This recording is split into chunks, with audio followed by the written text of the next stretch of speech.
Hi, I'm Buzz Coates, Norbain's Security Solutions Specialist, and today I'm going to talk to you about the types of cameras that you could use on a CCTV system. Obviously, there are lots of cameras on the market, but we're only really going to concentrate on the ones that are typically used. That is going to be cameras like bullet cameras, fixed dome cameras, vandal resistant cameras, and PTZ. This video is not going to cover the specialist cameras like ANPR or intrinsically safe explosion-proof cameras and thermal, etc., because they are rather specialist, and at basic level, we're not really going to discuss those today. Before we decide on what type of camera there is to choose from, we need to understand the camera's role.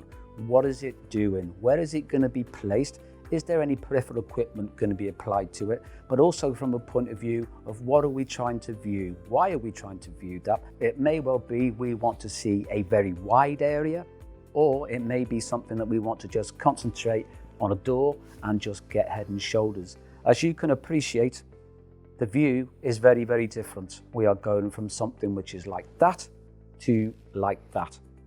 So in order to cover those areas of different options, we need to understand what the lens is and what the resolution is that is required. The lens basically comes in three basic standards, and that is fixed lens, varifocal lens, or an optical zoom lens.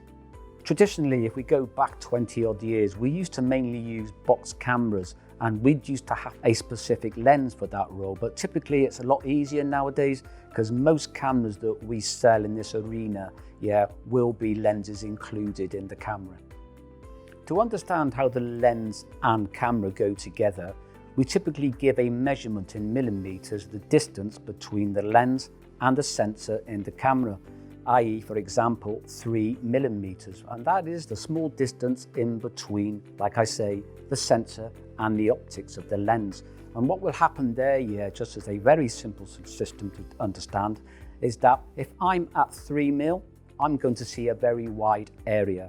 The narrower I become, I'm going to see less and less and less. So if I've got a general observation area that I'm trying to cover, like a car park or something like that, I'm going to choose a very small distance from the lens to the sensor.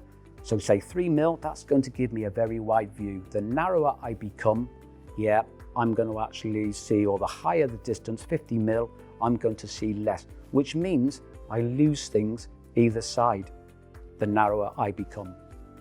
Fixed lens basically means what you see is what you get. And they come in various sizes, so I can get lenses at 3 mil, 6 mil, 9 mil, 10 mil, etc. But if I make a mistake, I have to get another camera, especially if I'm using products like bullet cameras and domes cameras with built-in lenses. If I get the wrong lens there, I'm going to have to change the camera to put in another type of camera with a different lens. And that's the joy of using a varifocal lens. A varifocal lens gives you an option of being able to change what you're looking at when you're setting up. So you could have a varifocal that is typically 2.8 to 12 mil. So if you're unsure of the site and what it's going to be needing, you can get a varifocal lens. It costs a little bit more, but the fact is it gives you that understanding of being able to change the scene if you need. And the good news about varifocal lenses nowadays, most of those can be done remotely. So if you want to just go and put the camera up and then change the view, you can do that remotely over the network. So we tend to use varifocals as a safe bet. It might well be that you want to target an area, i.e. you could have a door, which is the important door into a building, and you want to capture head and shoulders. And the last lens we're going to talk about is an optical zoom lens. Now, typically these come in optical zooms of maybe 10 times, 15 times, 25 times, 30 times zoom lenses. And typically we see those in PTZs, pan tilt zoom cameras. Not always, because you can get them in bullets as well. But typically what we're looking at there is someone who's probably driving the system manually, or you're having something like detectors go off outside where you want the PTZ to go to a preset to zoom into an area. But a bit like the varifocal, once you zoom right in, you're not seeing things either side. So if you are worried about compromising your security, it may well be that you combine the PTZ with a fixed view camera, still keeping the overview. Another important factor when choosing a camera is obviously the resolution. Now, most stuff that we put in nowadays tends to be at least 1080 HD, but we can go up to 4K cameras, etc., etc. And obviously most people will think, rightly or wrongly, that the more resolution that you have, the better the images are going to be.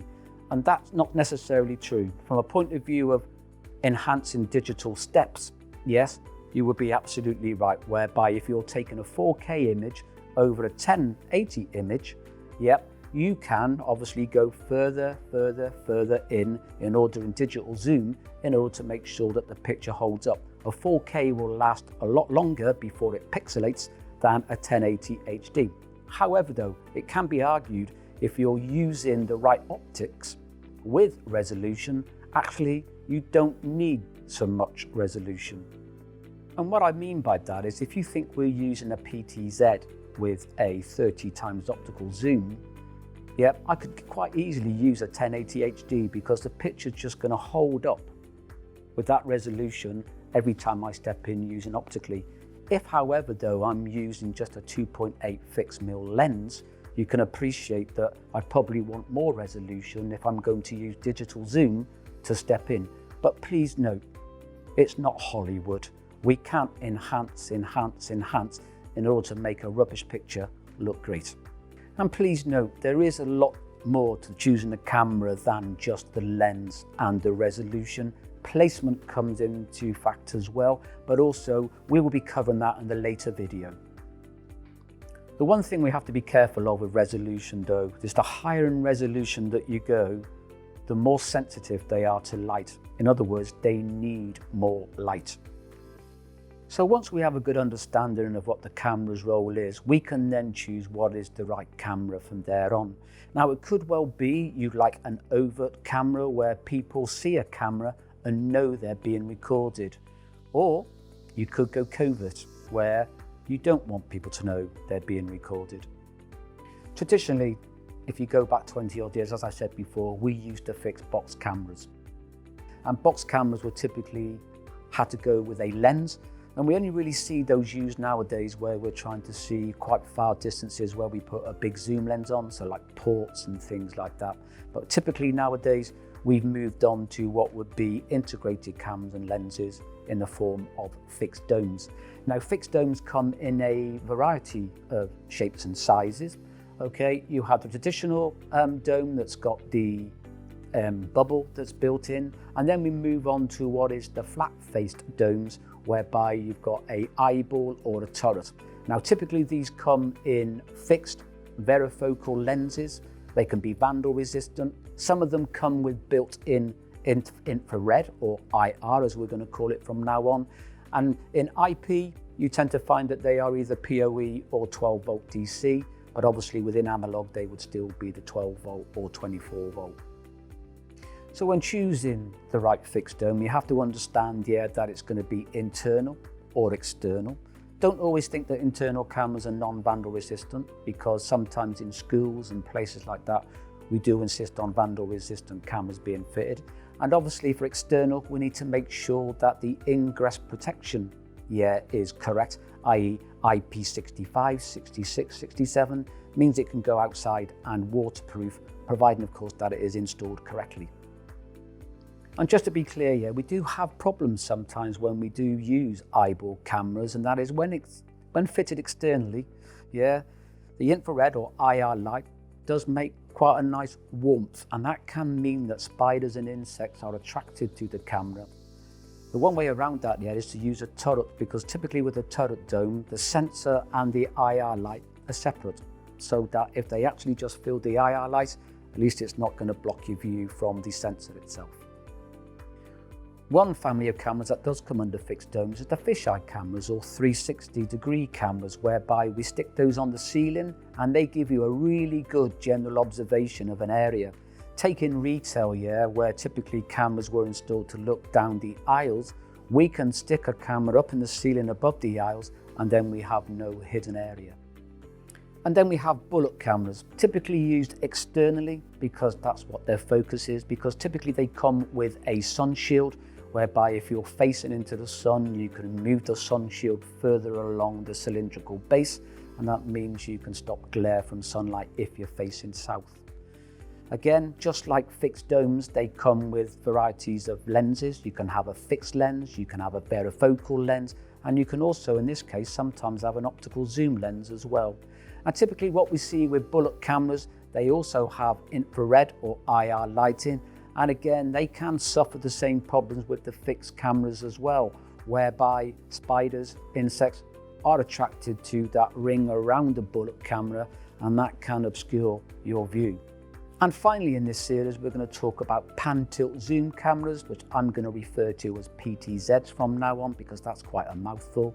And okay, typically where we see PTZs being used is where someone wants to track an individual or track an object. But again, as I've said before, no point in having one of these if you haven't got someone who manually is operating the system, or you're not using detectors or analytics from cameras in order to drive a PTZ to a particular point of interest, or to make it go to a preset as it's most commonly known. But PTZs do have their value. They are quite useful for zooming in to an area of interest. Okay, it might well be you want to capture someone at the perimeter, some 100, 125 meters away, and then you come back to the home position where you get a nice wide view. But obviously, if you're zooming in, you can't see either side. So again, if you don't want to compromise the security system, the ideal thing would be to have a fixed camera backing up the PTZ when you are zooming in. It's really important to understand when you're using PTZs, the PTZ features are all supported by the NVR or VMS that you are using.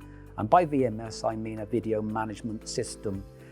Not all PTZs are all the same. Some come with IR and white light, some come with wipers, some come with IR, some don't. So you really have to take some time to make sure that you are choosing the right camera for the job that you're trying to cover. So if you want to find out more, give us a shout or head to Norbain TV on YouTube.